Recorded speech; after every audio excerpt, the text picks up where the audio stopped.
Manila Mayor Joseph Estrada nanindigang ituloy ang implementasyon ng truck ban sa lungsod ng Maynila. Ang detalye sa ulat ni Noel Perfecto.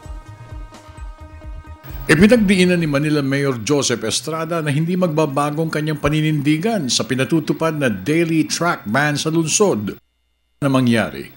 Sinabi rin ng punong lungsod na walang sinuman o anumang panukala mula sa ibang sektor ang makalulusot sa matinding pagmamatiyag at pagbabantay ng mga tauhan ni Vice Mayor Isko Moreno.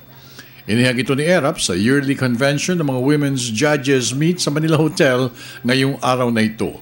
It used to take 1 or 2 hours by car can now be reached in just 20-25 minutes.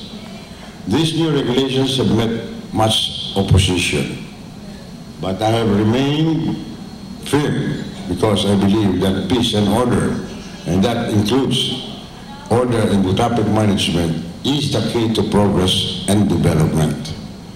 In spite of the opposition to these new regulations, I will not back down from this challenge. Dapat muna aniya ay sumunod sila sa ordinansa ng lungsod at tumulong marisolba ang problema ng daloy ng trapiko bago sila gumawa ng anumang mga panukala na pansarili. Matapos aniya ng 4 na araw na pagpapatupad ng truck ban, malaki ang nabago. Gumanda pati ang daloy ng trapiko sa lungsod at ito sana ang nais niyang mangyari na makatutulong aniya sa pagpapaangat ng ekonomiya ng bansa.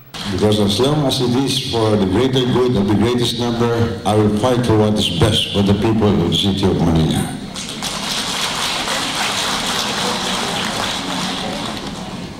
To be honest, bringing order back to Manila is not an easy task. Para sa Telebisyon ng Bayan, ako naman si Noel Perfecto.